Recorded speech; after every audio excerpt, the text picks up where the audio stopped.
Hello everyone, this is Sriram Naik. ఈ వీడియోలో మనం third class 4th unit help me please అనే లెసన్ని చూస్తున్నాం. ఈ లెసన్ ఇంగ్లీష్లో ఉంటుంది, నేను మీకు తెలుగులో ఎక్స్ప్లెయిన్ చేస్తాను. అండ్ లెసన్ తర్వాత వచ్చే vocabulary and grammar, listening and speaking లాంటివి నేను యాక్టివిటీస్ కూడా ఎక్స్ప్లెయిన్ చేస్తాను. సో ఇప్పుడు లెసన్లోకి వెళ్దాం. One day a farmer was sowing seeds in his field. ఇక్కడ సోయింగ్ అని ఉంది. సోయింగ్ అంటే మనం తెలుగులో విత్తడం అని అంటాం. విత్తనాలు నాటుతాం కదా, అలా విత్తడం. రైతు అతని ఫీల్డ్స్లో, అతని ఫీల్డ్ అంటే పొలంలో విత్తనాలు నాటుతూ ఉన్నాడు. అండ్ సా ఏ ర్యాబిట్, మరియు ఒక ర్యాబిట్ అంటే కుందేలుని చూశాడు. The farmer asked the rabbit what is your name. అక్కడ ఉన్న ఫార్మర్ రైతు ర్యాబిట్ని అడిగాడు, నీ పేరు ఏమిటి అని. Oh I forgot my name, please help me said the rabbit. Rabbit అంటుంది, ఓ నేను నా పేరుని మర్చిపోయాను, ప్లీజ్ నన్ను సహాయం చేయి అని ర్యాబిట్ రైతుని అడుగుతుంది. Sorry I don't no your name, go and ask my neighbour. రైతు అంటున్నాడు, నాకు తెలియదు, నన్ను క్షమించు, నాకు నీ పేరు తెలియదు, అక్కడ వెళ్ళి మా నైబర్ని అడుగు అని. నైబర్ అంటే పొరుగింటి లేదా పక్కింటి వాళ్ళని అని. సో ఇక్కడ నైబర్ అని ఉంది కదా, నైబర్ అంటే పొరుగువారు అని. పొరుగువారిని వెళ్ళి అడుగు అని అంటున్నాడు. ఎవరు? రైతు ర్యాబిట్తో అంటున్నాడు. He is a nice potter, he will help you said the farmer. Farmer అంటున్నాడు, అతను ఒక మంచి పాటర్. పాటర్ అంటే ఇక్కడ చూడండి, కుండలు తయారు చేసేవాళ్ళు. పాట్ అంటే కుండ కదా, కుండలను తయారు చేసే వాళ్ళని పాటర్ అని అంటాం. హీ విల్ హెల్ప్ యూ, అతను మీకు సహాయం చేస్తాడు. సెడ్ ద ఫార్మర్, ఫార్మర్ చెప్పాడనమాట, అతను మీకు సహాయం చేస్తాడు, వెళ్ళండి అడగండి అని ర్యాబిట్తో చెప్పాడు. The rabbit went to the Potter and asked, Potter I forgot my name, can you please help మీ. అప్పుడు ర్యాబిట్ పాటర్ దగ్గర వెళ్ళి అడుగుతుంది, నన్ను హెల్ప్ చేయగలవా, నా నేమ్ నేను మర్చిపోయాను, చెప్పండి అని అడుగుతుంది. ఎవరు? కుందేలు. ర్యాబిట్ అడుగుతుంది ఎవరిని? పాటర్ని. I am busy making pots, go and ask my friend barber replied the potter. నేను చాలా బిజీగా ఉన్నాను, నా ఫ్రెండ్ బార్బర్. బార్బర్ అంటే మనం హెయిర్ కటింగ్ చేస్తారు కదా, మంగలి వారు అని అంటాం కదా, వాళ్ళు బార్బర్ని వెళ్ళు అడుగు అని పాటర్ అన్నాడు. ఎవరితో? ర్యాబిట్తో. Then the rabbit met the barber. వెంటనే ర్యాబిట్ ఏం చేసింది? బార్బర్ని కలిసింది. చూడండి ఇక్కడ బార్బర్ ఉన్నారు కదా, బార్బర్ని కలిసింది. Barber help me please, I forgot my name, do you know what my name is అని అడుగుతుంది. She asked. ఎవరు? కుందేలు అడుగుతుంది. ఏమని? నా పేరు నేను మర్చిపోయాను, దయచేసి నన్ను హెల్ప్ చేయవా అని బార్బర్ని అడుగుతుంది. చూడండి ఇక్కడ కూర్చొని అడుగుతుంది. సో బార్బర్ ఏం చెప్పాడో చూద్దాం. The barber was quick at his work. Barber చాలా అతని వర్క్లో ఉన్నాడు, బిజీగా ఉన్నాడు అనమాట. He said, I am busy trimming hair. నేను జుట్టు కత్తిరించడంలో బిజీగా ఉన్నాను. Please meet my sister, she is a tailor. దయచేసి నా సిస్టర్ని కలుసు, ఆమె టైలర్ అని చెబుతున్నారు. ఎవరు? బార్బర్ చెబుతున్నాడు. She stitches beautiful clothes. ఆమె బ్యూటిఫుల్, మంచి అందమైన బట్టలు స్టిచ్ చేస్తుంది, అంటే కుడుతుంది అని. She will help you he said. ఆమె నీకు హెల్ప్ చేస్తుందని బార్బర్ ర్యాబిట్తో చెప్పాడు. Now the rabbit went to the tailor and asked, tailor will you help me, do you know my name.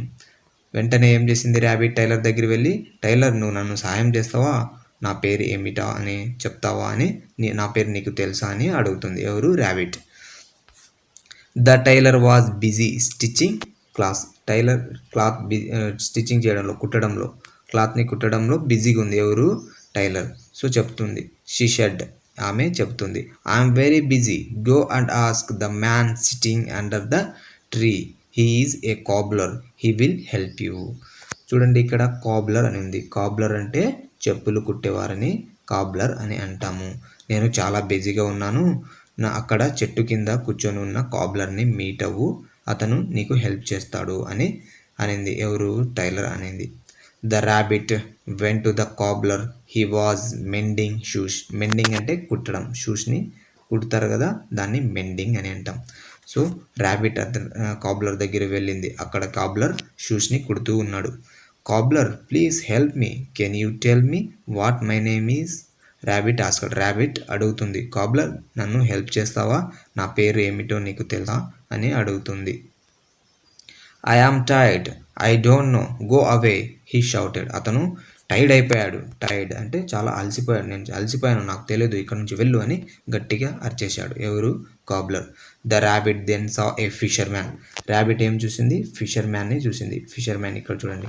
Fissure man అంటే చేపలు పట్టే వాళ్ళని ఫిషర్ మ్యాన్ అంటారు. He was catching fish in a pond nearby. అక్కడ దగ్గరలో ఉన్న pond అంటే చెరువుమా. Pond అంటే ఏమంటాం? చెరువు అంటాం. సో చెరువులో ఉన్న ఫిష్ని పడుతూ ఉన్నాడు. ఎవరు? Fisherman. The rabbit asked the fisherman for help but he too said I don't know. Rabbit ఫిషర్ మ్యాన్ని అడిగింది. అతను కూడా ఏం చెప్పాడు? నాకు కూడా తెలియదు అని అన్నాడు. ఎవరు?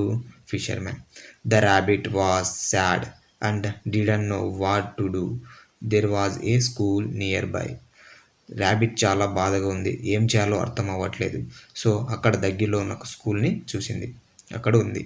The teacher was teaching the letters of the alphabet to the children. అక్కడ ఒక టీచర్ ఆల్ఫాబెట్లో ఉన్న లెటర్స్ని చెబుతూ ఉంది. She said R for rabbit and the students repeated after her. చూడండి, ఇక్కడ టీచర్ చెప్పింది ఆర్ ఫర్ ర్యాబిట్ అనింది. అక్కడ స్టూడెంట్స్ ఉన్నారు కదా, వాళ్ళు కూడా రిపీట్ చేశారు. మేడం చెప్పిన తర్వాత పలుకుతారు కదా, అలా పలికారనమాట. I got it, my name is rabbit, I found out my name at last. తర్వాత ర్యాబిట్, ఆర్ ఫర్ ర్యాబిట్ అనగానే ర్యాబిట్ వినింది అనమాట. విన్న వెంటనే ఐ గాట్ ఇట్, నాకు దొరికింది, మై నేమ్ ఈజ్ ర్యాబిట్, నా పేరు rabbit, I found out my name at last, మొత్తానికి చివరిన నా నేమ్ అయితే నేను వెతుక్కున్నాను అనింది. ఎవరు? ర్యాబిట్ అనుకుంది. Said the happy rabbit and hopped away. తర్వాత హ్యాపీగా ర్యాబిట్ చెప్పింది అనమాట, అలా నా నేమ్ నాకు ఫైనల్గా దొరికింది అని. అండ్ అక్కడ నుంచి వెళ్ళిపోయింది. సో ఇక్కడ గ్లాసరీ ఉంది, గ్లాసరీ చూద్దాం. గ్లాసరీ అంటే మీనింగ్స్ ఉంటుంది. సో ఏదైనా టఫ్ వర్డ్స్ ఉంటాయి కదా లెసన్లో, అవి దానికి మీనింగ్ అయితే ఇక్కడ ఉంటుంది. సో నేను చెప్పాను కదా, SOW. సో అంటే విత్తడం. ప్లేస్ సీడ్స్ ఇన్ గ్రౌండ్ అంటే గ్రౌండ్లో సీడ్స్ విత్తడాన్ని సో అని అంటాం. ఫర్గాట్ అంటే మర్చిపోవడం. తెలుగులో మనం మర్చిపోవడం అని అంటాం. Forgot, unable to remember. Forget అంటే మర్చిపోవడం. ఫర్గాట్ అంటే మర్చిపోయాను అంటే గతంలో అది. Forget V1, forgot V2. Neighbour, A person who lives near another. Neighbour అంటే ఎక్కడైతే దగ్గరగా ఒక పర్సన్ మన దగ్గర ఎవరైతే ఉంటారో వాళ్ళని నైబర్ అంటాం. పొరిగింటి వారు, పక్కింటి వారు, ఇలా. Quick, skilful, last. క్విక్ అంటే స్కిల్ఫుల్ ఫాస్ట్ అనమాట. ఫాస్ట్గా చేయడం, స్కిల్ఫుల్గా చేయడం. ట్రిమ్ అంటే కట్ క్లోజ్లీ. ట్రిమ్ అంటే కట్ క్లోజ్లీ, కత్తిరించడం. స్టిచ్ అంటే డూ నీడిల్ వర్క్. నీడిల్ని పని చెప్పడం అనమాట, స్టిచ్ కుట్టడం. మెండ్, ఇక్కడ మెండ్ ఉంది కదా, మెండ్ అంటే రీస్టోర్ బై రీప్లేసింగ్. సో మనం మెండింగ్ అంటే రీస్టోర్ బై రీప్లేసింగ్ అంటే కుట్టడం. ఆల్రెడీ చినిగిపోయిన దాన్ని మళ్ళీ అతికించి కుట్టడాన్ని మెండ్ అంటాం. Alphabet letter used to right. మనం రాస్తుంటాం కదా, అవి రాసికి ఉపయోగించే లెటర్స్ని ఆల్ఫాబెట్ అంటాం. సో ఇక్కడ మన గ్లాసరీ కూడా కంప్లీట్ అయింది. వొకాబులరీ చూద్దాం. Read the following, observe the words given in red colour. ఇక్కడ వొకాబులరీ ఇచ్చారు. ఇక్కడ రెడ్ కలర్లో, ఈ సెంటెన్సెస్లో రెడ్ కలర్లో ఉన్న వాటిని అబ్జర్వ్ చేయమని అంటున్నారు. ఫస్ట్ వన్ చూద్దాం. The first person the rabbit met is the farmer. Rabbit first ఎవరిని కలిసింది? ఫార్మర్ని కదా. సో ఇక్కడ ఫస్ట్ అనేది రెడ్ కలర్లో ఇచ్చారు. The second person the rabbit met is the potter. తర్వాత సెకండ్ ఎవరిని? పాటర్ని మీట్ అయింది. Second potter. నెక్స్ట్ థర్డ్ ఎవరిని మీట్ అయింది? The third person the rabbit met is the barber. తర్వాత థర్డ్ని ఎవరిని? బార్బర్ని మీట్ అయింది. The fourth person the rabbit met in the tailor. Met is the టైలర్ని కలిసింది. The fifth person the rabbit met is the కోబ్లర్ని ఫిఫ్త్న కలిసింది. ఫిఫ్త్ పర్సన్ అనమాట cobbler. The sixth person the rabbit met is the fisherman. Sixth person ఎవరు? ఫిషర్ మ్యాన్ని కలిసింది. The seventh person the rabbit met is the teacher. Seventh person ఎవరిని కలిసింది? టీచర్ని కలిసింది. సో ఇక్కడ ఇచ్చారు the words given in colour are used to indicate the order of things persons. So ఒక థింగ్ని కానీ ఒక పర్సన్ని కానీ ఆర్డర్లో మనం 1 by 1 చెప్పాలంటే ఇలా first, second, third, fourth, fifth, sixth, seventh, eighth, ninth, 10th ఇలా చెబుతూ వస్తాం. సో దీనిని ఇలా ఫస్ట్ ఇవి ఆర్డర్ చెప్పడానికి ఉపయోగిస్తారు అన్నమాట. Activity 3 observe the picture, fill in the blanks. ఇక్కడ చూడండి పిక్చర్స్ని అబ్జర్వ్ చేయాలి అండ్ ఇక్కడ కొన్ని బ్లాంక్స్ అయితే ఇచ్చారు, ఈ బ్లాంక్స్ని ఫిల్ చేయాలన్నమాట. చూడండి ఫస్ట్ బ్లాంక్ ఏమి ఇచ్చారు, ఫస్ట్ క్వశ్చన్ ఏమి ఇచ్చారు ఇక్కడ, the fourth women is. Fourth women ఏది? ఫోర్త్ ఇదే కదా, 4 ఇదే కదా. ఫోర్త్ ఉమెన్ ఎవరు? ఏ ఫిషర్ ఉమెన్. ఇక్కడ ఏ ఫిషర్ ఉమెన్ అని రాయాలి, ఏ ఫిషర్ ఉమెన్ అని ఇక్కడ రాయవలసి ఉంటుంది. నెక్స్ట్ ఏ డ్రైవర్. ఇక్కడ చూడండి the driver is the dash women. Driver ఇక్కడ ఎవరు? డ్రైవర్ ఉమెన్ కదా. సో ఇక్కడ డ్రైవర్ అని రాయాలి. ఫస్ట్ వన్ ఏది? ఏ డ్రైవర్ అని రాయవలసి ఉంటుంది. The second women is dash అని. సెకండ్ ఉమెన్ ఏది? ఏ బార్బర్ కదా. సో ఇక్కడ ఏ బార్బర్ అని రాయాలి. The tailor is the dash woman. Tailor ఎక్కడ ఉంది? ఇది ఇక్కడ. The tailor is the a tailor woman. Tailor ఎవరు? ఒక లేడీ, ఒక ఉమెన్ అనమాట. The cobbler is the dash woman. Cobbler ఎవరు? A cobbler woman. అక్కడ కూడా కాబ్లర్ ఉమెన్. అక్కడ కాబ్లర్ అని ఎవరు? చెప్పులు కుట్టే ఆమె ఉంది అక్కడ. ఓకేనా. Grammar, read the following sentences, observe the words in bold. So ఇక్కడ సెంటెన్సెస్ ఉన్నాయి కదా, ఆ సెంటెన్సెస్ని చదువుతూ బోల్డ్లో అంటే బోల్డ్ అంటే థిక్గా ఉండేది వర్డ్ని అయితే అబ్జర్వ్ చేయాలి. First sentence, the rabbit was grazing in a field. Grazing అంటే తింటుంది, ర్యాబిట్ ఫీల్డ్లో తింటుంది అని అర్థం. ఇక్కడ ఇన్ అనేది ఫీల్డ్లో, ఇన్ అనేది ఇక్కడ పొజిషన్ని చూపిస్తుంది కాబట్టి ఇది ఇన్ అనేది ప్రిపోజిషన్ అవుతుంది. The rabbit SAT on a wall. So ఇక్కడ ఆన్ అనేది ప్రిపోజిషన్ అవుతుంది. ర్యాబిట్ వాల్ పైన కూర్చొని ఉంది, ఆన్ అనేది పైన అని చెప్పేదానికి అర్థం వస్తుంది అనమాట. సో ఆన్ అనేది ప్రిపోజిషన్ అవుతుంది. The man was sitting under A tree. Man చెట్టు కింద కూర్చొని ఉన్నాడు, వ్యక్తి చెట్టు కింద కూర్చొని ఉన్నాడు. సో అండర్ అనేది స్థితిని తెలియజేస్తుంది, ఇది ప్రిపోజిషన్.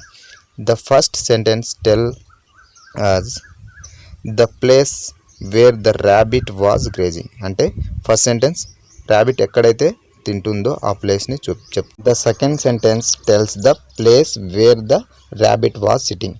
ర్యాబిట్ ఎక్కడైతే కూర్చొని ఉందో సో ఆ ప్లేస్ని తెలుపుతుంది second sentence.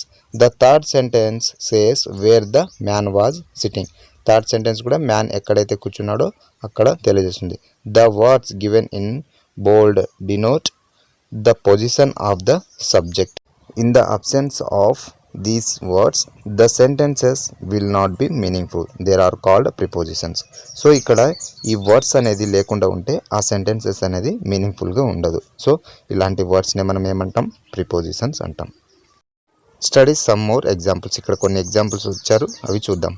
There is a ball in a box. ఇక్కడ చూడండి ఈ బాక్స్లో మీకు బాల్ అయితే కనిపిస్తుంది. సో ఇక్కడ ఇన్ అనే ప్రిపోజిషన్ అయితే ఉపయోగించడం జరిగింది, ఆ బాక్స్లో బాల్ ఉంది అని. The box is on a table. ఆ బాక్స్ ఎక్కడ ఉంది? ఒక టేబుల్ పైన ఉంది. సో ఆ బాల్ యొక్క పొజిషన్ని తెలియజేస్తుంది. The table is under A cupboard. ఇక్కడ కబోర్డ్ కింద టేబుల్ అయితే ఉంది. సో ఇక్కడ అండర్ అనేది ఆ బాల్ యొక్క పొజిషన్ని తెలియజేస్తుంది. సో ఇది preposition examples. Now fill in the blanks with the words in, on, under. So ఇక్కడ ఇన్, ఆన్, అండర్ అనే పదాలతో ఇక్కడ బ్లాంక్స్ అయితే ఫిల్ చేయాలి. First one, there is a puppy dash A table. చూడండి ఇక్కడ పిక్చర్ అబ్జర్వ్ చేయండి, ఒక పప్పీ అయితే ఉంది. సో ఎక్కడుంది? టేబుల్ పైన. పైన అంటే ఆన్ అనే ప్రిపోజిషన్ని యూజ్ చేస్తాం. Second sentence, now the puppy is sitting dash the table. So ఇక్కడ టేబుల్ కింద ఉంది కదా, కింద అయితే మనం అండర్ అనే ప్రిపోజిషన్ని ఉపయోగిస్తాం. సో అక్కడ సెకండ్ సెంటెన్స్లో అండర్ అనేది రావాలి. Third sentence, next the puppy is sitting dash A car. So ఇక్కడ కార్లో పప్పీ ఉంది కాబట్టి ఇన్ అనే ప్రిపోజిషన్ అయితే అక్కడ యూజ్ చేయవలసి ఉంటుంది. Next fourth sentence, then the puppy sat dash a bike. ఎక్కడ? బైక్ పైన కూర్చొని ఉంది కదా పప్పీ. సో ఇక్కడ ఏమి యూజ్ చేయాలి? ఆన్ అనే ప్రిపోజిషన్ని యూజ్ చేయాలి. Fifth one, later the puppy slept dash a cot. చూడండి, కాట్ కింద ఉంది, పిల్లి ఎక్కడుంది, కాట్ కింద. సో అక్కడ అండర్ అనే ప్రిపోజిషన్ని ఉపయోగించాలి. Observe the following picture. ఇక్కడ ఉన్న పిక్చర్ని అబ్జర్వ్ చేయండి. తర్వాత ఒక ప్యాసేజ్ అయితే ఇస్తారు. ఆ ప్యాసేజ్లో ఫిల్లింగ్ ద బ్లాంక్స్ మాదిరి, అంటే బ్లాంక్స్ ఉంటుంది. ఆ బ్లాంక్స్ని మీరు అప్రోప్రైట్ సూటబుల్ ప్రిపోజిషన్ని అయితే యూజ్ చేయవలసి ఉంటుంది. ఇక్కడ గ్రామర్కు సంబంధించింది ఫిల్ ఇన్ ద బ్లాంక్స్ అయితే ఉన్నాయి. సో చూద్దాం.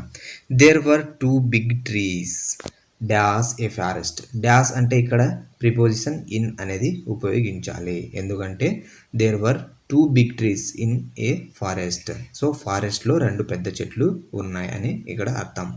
One day a tiger sat dash a tree. Tiger ఎక్కడ కూర్చుంటారు, ఒక రోజంట టైగర్ డాష్ ఏ ట్రీ అంటే టైగర్ చెట్టు కింద అనమాట. అండర్ ఏ ట్రీ అని రాయాలి. ఇక్కడ అండర్ అనేది రాయాలి. It's a monkey dash the tree. Monkey, అది టైగర్ అంట మంకీని చూసిందంట. ఎక్కడుంది, ఆన్. ఇక్కడ ఏం రాయాలి, డాష్ దగ్గర ఆన్ రాయాలి. చెట్టు పైన కదా మంకీలు ఉండేది, సో చెట్టు పైన కాబట్టి ఆన్ అని రాయాలి, మీద, చెట్టు మీద. The tiger waited a long time dash the tree. Tiger చాలాసేపటి నుంచి వెయిట్ చేస్తున్నాడు. ఎక్కడ, చెట్టు కిందనే వెయిట్ చేస్తాడు కదా, అండర్ ద ట్రీ. చాలాసేపటి నుంచి టైగర్ చెట్టు కిందనే వెయిట్ చేస్తూ ఉన్నాడు. But the monkey still SAT dash the tree. కానీ మంకీ చెట్టు మీదనే కూర్చొని ఉంది, ఆన్ అనేది రాయాలి, చెట్టు మీదనే కూర్చొని ఉంది. The tiger found a cave dash the forest and went there. Tiger ఒక కేవ్ని చూసింది, ఎక్కడ, ఇన్ ద ఫారెస్ట్. ఇన్ అని రాయాలి. సో మేజర్లీ ఇక్కడ ఇన్, ఆన్, అండర్ అనే ప్రిపోజిషన్స్ అయితే ఈ ప్యాసేజ్లో మనం ఉపయోగించడం జరిగింది. రైటింగ్ ఇక్కడ చూడండి. Read the following. The rabbit found a book in the field. It showed the book to its friends. It said like this. This is a book. It is a notebook. There are many pages in the book. The book is made up of paper. The book is useful to right. It is also useful to draw pictures. ఈ కుందేలు కంట ఒక book అయితే దొరికిందంట. So అది దాని book గురించి చెప్తుంది, ఈ ఫ్రెండ్స్కి చూపిస్తూ చెప్తుంది. దిస్ ఈజ్ ఏ బుక్, ఇది ఒక పుస్తకం అని. ఇట్ ఈజ్ ఏ నోట్బుక్, ఇది ఒక పుస్తకం. నోట్బుక్ అంటే మనం నోట్స్ అంటాం కదా, దాన్ని నోట్బుక్ అంటుంది. There are many pages in the book. ఈ బుక్లో చాలా పేజెస్ అయితే ఉన్నాయి. The book is made up of paper. ఈ బుక్ ఇదేంతో తయారైంది, పేపర్తో తయారైంది. The book is useful to write. ఈ బుక్ రాయడానికి ఉపయోగపడుతుంది. It is also useful to draw picture. ఇది బొమ్మలు గీయడానికి కూడా ఉపయోగపడుతుంది. సో ఇక్కడ మొబైల్స్ గురించి ఇచ్చారు యాక్టివిటీ. ఇది సింపుల్గా మీరే చేయొచ్చు. సో ఇక్కడ సెంటెన్సెస్ని ఫ్రేమ్ చేయాలి. ఇక్కడ దిస్ ఈజ్ అని ఇచ్చింది కదా, దిస్ ఈజ్ అని ఇక్కడ ఇచ్చారు కదా, దాంతో ఈ బ్రాకెట్లో దిస్ ఈజ్ అని రాస్తూ చేయాలి. This is a phone, this is a mobile అని కూడా చెప్పొచ్చు. There are many features in the phone. So ఇలా యూజ్ చేస్తూ మీరు రాయవలసి ఉంటుంది. ఇక్కడే క్లూస్ అయితే ఇచ్చారనమాట. There are many features in the phone. The mobile is useful to make calls. And ఇక్కడ the mobile is useful to take photos అని కూడా రాయాలి. The mobile is useful to play games అని ఇక్కడ రాయాలి. To play the mobile is, ఇక్కడ అన్ని useful. This is a phone ఇక్కడ ఉంది కదా, దీంతో పాటు ఇవి హింట్ చేస్తూ ఇక్కడ ఫిల్లింగ్ ద బ్లాంక్స్లో అయితే రాయవలసి ఉంటుంది. సో ఇక్కడ కన్వర్జేషన్ అయితే ఉంది. ఇక్కడ పాటర్కి, ర్యాబిట్కి అవి ఉంటుంది. లిజనింగ్ అండ్ రెస్పాండింగ్ గురించి చూద్దాం. Listening to this description read by your teacher. Red by your, listening to the description red by your teacher. ఇక్కడ డిస్క్రిప్షన్ ఉన్నాయి, ఇవి చూద్దాం. Kiran came from school in the evening. Kiran స్కూల్కి వచ్చారనమాట. He wanted a ball to play with. Kiran school నుంచి వచ్చాడు, అతనికి ఒక బాల్ కావాలి, ఎందుకు, ఆడుకోవడానికి. He asked his sister for it. అతని చెల్లెలకి అతను అడిగాడు. She gave him the ball. Then Kiran said thank you sister. తర్వాత వాళ్ళ సిస్టర్ అతనికి బాల్ ఇచ్చింది. కిరణ్ వాళ్ళ సిస్టర్తో చెప్పాడు థ్యాంక్ యూ అని. His sister replied you are welcome. So ఇక్కడ థ్యాంక్ యూ అనే వర్డ్ని ఇక్కడ మేజర్గా చూపించడం జరిగింది. సో థ్యాంక్ యూ అంటే కృతజ్ఞతలు, ధన్యవాదాలు అని అంటాం కదా, అలా. We thank anyone when we get help. మనకి ఎవరైనా సహాయం చేసినప్పుడు వాళ్ళకి మనం థ్యాంక్ యూ చెప్తాం అన్నమాట, థ్యాంక్స్ చెప్తాం. We use thank you. ఇక్కడ చూడండి, మనం జనరల్గా ఏమేమి అంటాం? థ్యాంక్ యూ అంటాం, థ్యాంక్ యూ సార్ అంటాం, థ్యాంక్ యూ బ్రదర్ అంటాం, thank you sister, thanks a lot, ఇలా ఎన్నో, thank you sir, thank you madam, thank you teacher, ఇలా ఎన్నెన్నో పదాలతో మనం అంటుంటాం. Thank you mother, thank you father, ఇలా ఏమైనా చెప్పవచ్చు అనమాట. సో ఒకవేళ పేరుంటే thank you Raju, thank you Ramu, ఇలా అని కూడా చెప్పవచ్చు. సో థ్యాంక్ యూ అనే పదాలని మనం ఎవరైనా మనకు హెల్ప్ చేసినప్పుడు, వాళ్ళకి కృతజ్ఞతలు తెలుపుతున్నప్పుడు థ్యాంక్ యూ అనే పదాన్ని ఉపయోగిస్తాం. సో ఇక్కడ వరకు మనకు గ్రామర్, లిజనింగ్ అండ్ వొకాబులరీ అయితే నేర్చుకున్నాం. నెక్స్ట్ యూనిట్ నెక్స్ట్ వీడియోలో చూద్దాం. Thank you for watching this video. Bye bye. మీరు డిఎస్సి మరియు టెట్కి ప్రిపేర్ అవుతూ ఉంటే నా యూట్యూబ్ ఛానల్ని సబ్స్క్రైబ్ చేసుకోండి. నేను మరిన్ని వీడియోస్ అయితే మీకోసం చేస్తూ ఉంటాను. అదేవిధంగా మీరు 3rd క్లాస్ చదువుతున్న విద్యార్థులు చూస్తూ ఉన్నట్లయితే మీకు ఈ వీడియో చాలా హెల్ప్ అయితే అవుతుంది. మరిన్ని యూనిట్స్ అయితే మీకు కంప్లీట్ చేస్తాను. Thank you for watching this video.